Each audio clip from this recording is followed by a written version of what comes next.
যেমনটি বলছিলাম, আজ পয়লা ফাল্গুন ও ভালোবাসা দিবস। ভালোবাসার মুহূর্ত আর বসন্ত উদযাপন একই সঙ্গে আজ মন থেকে মনে ছড়িয়ে পড়ার দিন। ফুলে ফুলে সেজে ওঠার আনন্দময় প্রস্তুতি এখন প্রকৃতি জুড়ে। তাই বসন্ত উৎসব চলছে রাজধানীর বাহাদুর শাহ পার্কে। সেখানকার খবর রাখছেন আমাদের সহকর্মী সুমনা সুমি। তার কাছে জেনে নেব বসন্ত উৎসবের খবর।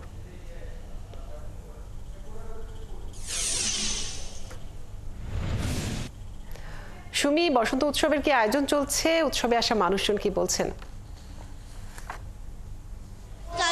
আমরা বাহাদুর শাহ পার্কে আছি এবং এখানে জাতীয় একদম জমে উঠেছে বসন্ত উৎসব। ভালোবাসার ফাগুন একাকার হয়ে গেছে বাহাদুর শাহ পার্কে। আপনি দেখতে পাচ্ছেন যে আমার পিছনে গান পরিবেশন করছে শিল্পীরা এবং অগণিত মানুষ আছে আজকে বসন্ত উদযাপনের জন্য। এটি ৩১তম আসর জাতীয় বসন্ত উৎসব উদযাপন পরিষদের এবং এখানে শিশু, কিশোর, তরুণ তরুণী একাকার হয়ে আছে। ছোট ছোট সোনামণিদের মাথায় গাঁদা ফুলের যে শাড়ি আছে বিস্তৃতভাবে এবং তারা সেজেছেও হলুদ এবং লালের সংমিশ্রণে।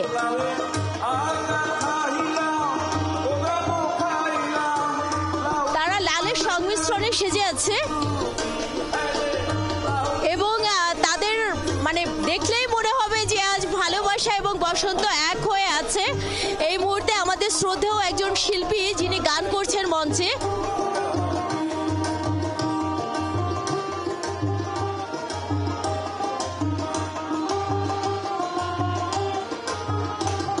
এছাড়াও এখানে আমরা যা দেখতে পাচ্ছি, একটু গানই শোনাচ্ছিলাম আপনাদের।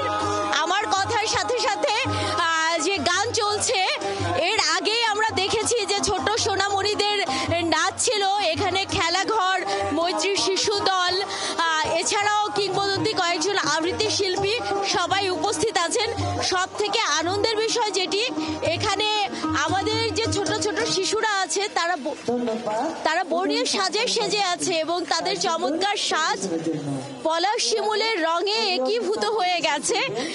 সকাল থেকেই কিন্তু প্রচুর মানুষের ভিড় আছে বসন্ত উদযাপনকে কেন্দ্র করে এবং জাতীয় বসন্ত উৎসব উদযাপন পরিষদের এটি ৩১তম আসর, যেটি তারা একসাথে ৩টি জায়গায় করছে। বিশেষ করে বাহাদুর শাহ পার্ক, যেখানে সব ধরনের মানুষের সম্মেলন কিন্তু ঘটেছে।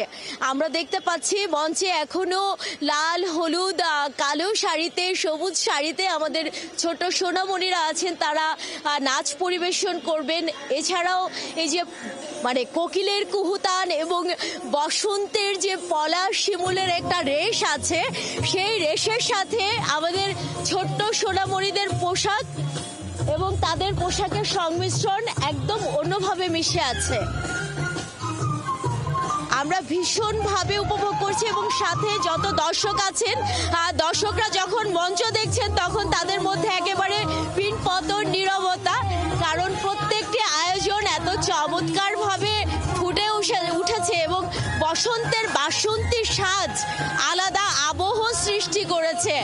তার সাথে আমাদের যে সবুজ বৃক্ষরাজির পত্রপল্লব রয়েছে, তার সাথে পলাশ শিমুলের যে একীভূত হওয়ার একটা ব্যাপার আছে, এটিও আমরা পরিলক্ষণ করবেন আপনারাও, আমরাও দেখতে পাচ্ছি এবং ভীষণ একটা উৎসব আমেজ আছে।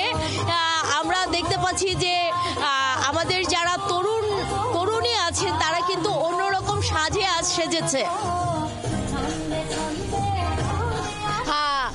এ পর্যন্তই আমরা জাতীয় বসন্ত উৎসব উদযাপন পরিষদ বাহাদুর শাহ পার্ক থেকে ফিরে যাচ্ছি স্টুডিওতে। সুমনা সুমি, আপনাকে অনেক ধন্যবাদ যুক্ত থাকার জন্য। দর্শকরা আমাদের সাথে যুক্ত ছিলেন, বসন্ত উৎসবের আয়োজনের খবর জানাতে যুক্ত ছিলেন আমাদের সহকর্মী।